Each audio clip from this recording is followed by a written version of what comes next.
Saudara, saya sekarang sedang berada di Labuan Bajo, daerah destinasi wisata super prioritas yang dicanangkan oleh pemerintah beberapa tahun yang lalu. Tempat ini berkembang luar biasa. Saat ini sudah ada 700 lebih kapal wisata sekelas Pinisi di daerah ini. Dan sudah lebih dari 100 hotel yang berdiri saat ini. Ini menunjukkan betapa pesatnya perkembangan Labuan Bajo. Dan tentu saja perkembangan ini memberikan efek positif yang banyak sekali, terutama membuka lapangan usaha baru dan tentu saja lapangan kerja bagi kalangan yang muda-muda di daerah ini. Nah, saya sambil observasi setelah sekian tahun saya tidak kesini, merasakan betul ini perkembangan yang luar biasa itu, dan kita akan bincang-bincang sejenak dengan seorang pengusaha milenial yang ikut terjun dalam usaha wisata, khususnya usaha kapal wisata di Labuan Bajo ini. Nah, kita tentu sudah tahu banyak pengusaha-pengusaha besar yang punya nama, ya, yang terjun di sini. Ya, saya nggak perlu sebut namanya. Tapi ini penting kita bincang-bincang dan temukan seorang pengusaha muda, lebih tepat lagi milenial, dekat lagi ke Gen Z, ya, yang mewakili generasi baru. Ya. Tentu ini bisa menginspirasi, ya, Anda semua yang muda-muda dari generasi Z, ya, Gen Z, dan juga generasi milenial. Bagaimana melihat peluang, ya, yang sedang terbuka, ya, bagaimana menghadapi tantangan, ya. Kita akan ngobrol sejenak dengan seorang pelaku usaha di bidang pariwisata, khususnya pengoperasian kapal wisata di Labuan Bajo ini. Saya sekarang berada di sebuah kapal bersama pemiliknya, yaitu Mas Teguh Permana Sidik. Apa kabar, Mas Teguh? Halo, alhamdulillah, kabar baik, Om. Alhamdulillah, ya. Welcome to Labuan Bajo. Wah, senang sekali ini bisa ketemu. Saya bisa ketemu, kita bisa bincang-bincang, kita sharing, ya, sama kawan-kawan yang muda-muda, yang generasi seangkatan. Kok bisa Mas Teguh ini yang baru usia 33-34 tahun, ya, tapi saya dengar sudah mengoperasikan 4 kapal. Ya, betul? Insya Allah 5. Insya Allah 5. Sebentar lagi 5 kapal. Ya. Dan mulainya kapan? Berapa puluh belas tahun itu? Kita bisa dibilang startup nih, Om. Kalau ngomongin startnya, mulai usaha ini, startnya kita di 2020. Belum 5 tahun? Belum, baru 3 tahun, Om. Wah, baru 3 tahun? Iya, alhamdulillah, karena pemerintah juga support Labuan Bajo sebagai salah satu destinasi super prioritas. Demand ataupun traffic wisatawan yang datang juga semakin bertambah. Bahkan yang sekarang armada yang kita punya juga di beberapa waktu tertentu, seperti di peak season, high season, itu malah justru selalu kurang. Jadi kita justru cover ke teman-teman kapal yang lain. Gitu. Gimana ceritanya? Dulu pada hubungan bisnis dengan urusan pariwisata atau perkapalan kapal wisata atau gimana? Awalnya lebih cara kecemplung sih, Om. Kecemplung. Jadi ini penting nih. Iya, jadi mungkin juga mau sharing juga ke teman-teman. Awalnya mungkin saya emang awalnya senang jalan, Om. Senang jalan, senang traveling. Buat yang senang traveling, ya, trip. Ya. Tuh, awalnya dari situ. Cuma saya ngelihat memang Labuan Bajo ini salah satu bucket list saya lah. Selain kita nggak perlu keluar dulu, di dalam negeri aja sebenarnya banyak tempat bagus ya, Om. Selain Labuan Bajo. Nah, pada saat saya ke Labuan Bajo, saya ngelihat ini destinasi wisata di sini tuh lengkap. Karena saya udah pernah jalan-jalan keluar juga, dan di dalam juga ada yang kayak di sini. Kayak kita punya salah satu mungkin bukit itu Padar, Pulau Padar. Bisa ngelihat 3 gili di sana, dan itu pada saat saya naik di sana itu menurut saya itu majestic sekali. Itu dapat inspirasinya ketika di situ. Ketika di sana, terus saya habis dari sana kita punya pantai yang menurut menurut saya salah satu paling indah di dunia, Pink Beach. Oh, Pantai Pink. Betul, Pink Beach itu teman-teman di dunia tuh cuma ada 5 negara yang punya pantai pink. Salah satunya di Indonesia, di Labuan Bajo.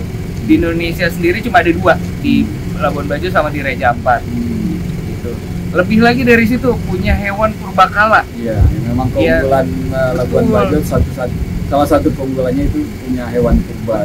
Satu-satunya di dunia ya. Betul Om. Jadi tamu kita yang dari wisatawan asing sangat senang sekali melihat komodo, karena kita nggak bisa nemukan komodo di tempat lain. Mereka nyebutnya the last dinosaurs on earth. Tapi sebentar 3 tahun yang lalu, waktu COVID itu. Betul. Gimana ceritanya tuh? Nah, COVID tapi malah bikin usaha. Iya, jadi pas 2019 saya coba trip ke sini, saya ngeliat ini luar biasa nih destinasi ini Om, gitu kan. Lengkap. Terus juga buat teman-teman yang suka diving, underwaternya juga sangat bagus sekali.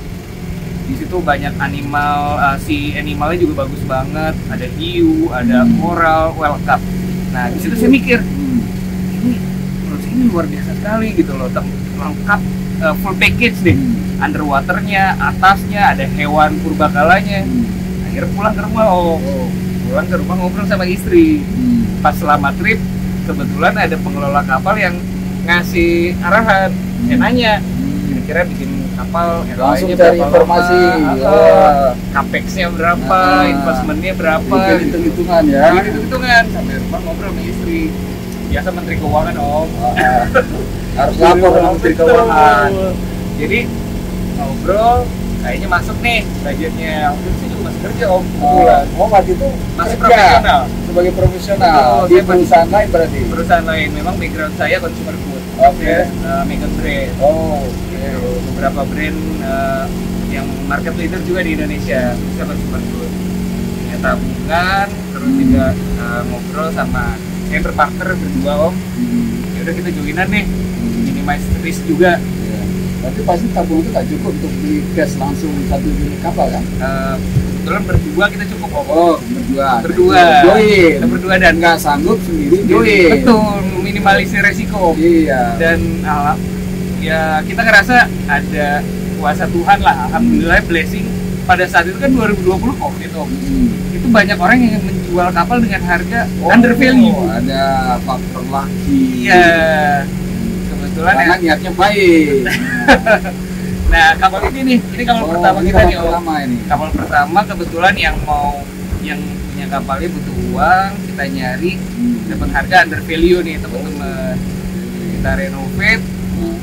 Saya ngeliat market di sini belum ada kapal yang kapasitas 30 pax untuk menginap dengan harga yang affordable. That's why makanya kita bikin ini namanya Zada Ula, kapal khusus dengan kapasitas besar. Jadi untuk menginap ini bisa 30 orang. Jadi mulai dengan satu kapal. Mulai dari satu kapal. Dalam 3 tahun udah jadi 4 dan mau 5 kapal. Iya. Gimana jadi berkembang Om. Ada aja peluang-peluangnya jadinya. Gitu ada yang saya mungkin bersyukur karena beruntung mungkin Om. Karena ada orang yang akhirnya menjual kapalnya dengan harga bagus. Karena ngelihat kapal kita jalan juga minta tolong gimana nih kapal saya biar bisa jalan juga, seperti itu. Nah itu penting berpikir kolaboratif dan sinergis. Nah ya berapa kemampuan kita, apa keunggulan kita, nah cari partner yang punya keunggulan lain, punya sumber daya lain, digabung. Ilmu marketing ketemu sama ilmu apa misalnya gitu ya. Nah jadi satu usaha gitu ya. Betul, Mas Teguh ya. Betul, dan kalau saya ngelihat dari 2019 kapal di Labuan Bajo itu nggak ada identitasnya Om. Makanya saya pengen kapal saya tuh ada identitasnya, ada brandnya. Nah, ini ilmu branding nih. Iya, karena mungkin background saya profesional, saya 7 tahun saya pegang brand Om. Ya. Jadi saya pengen kapal saya ini ada namanya, jadi sebuah brand yang ya dicintai lah, lovable brand ya. Kita bisa ngomong kayak Pepsi, Coca-Cola, Apple. Nah, saya pengennya kalau tourism saya di kapal, lovable brandnya Zada. Kamu antara yang jago brand, jago marketing, sama jago operasional, ya, yang pengalaman bisnis, jadi begitu luar biasa. Ini penting ini buat teman-teman, adik-adik ya, yang muda-muda yang mau mencoba berwirausaha ya, peluang banyak sekali. Nah, ini salah satu contohnya. Mas Teguh Permana Siddiq nih membagi pengalaman buat Anda semua ya. Ada lagi yang mau disampaikan? Boleh, mungkin ada satu hal yang saya pengen cerita ke teman-teman ya, pada saat mulai bisnis ataupun yang akan mau mulai usaha. Saya juga bersyukur juga Om, saya gagalnya banyak Om. Pasti saya udah mengalami. Orang sukses itu pasti pernah mengalami kegagalan, ada yang sampai 3 kali. Betul. Cuman kesuksesan itu akan didapat oleh orang yang berani, gigih, sabar, dan terus mencoba. Betul. Jadi sebelum ini pun saya punya usaha yang lain juga, makanya saya bisa beli kapal itu dengan cash selama jadi profesional. Nah, satu hal yang mungkin saya mau cerita adalah ketika kita mulai usaha, visibility tadi itu penting. Hitungan ROI itu penting.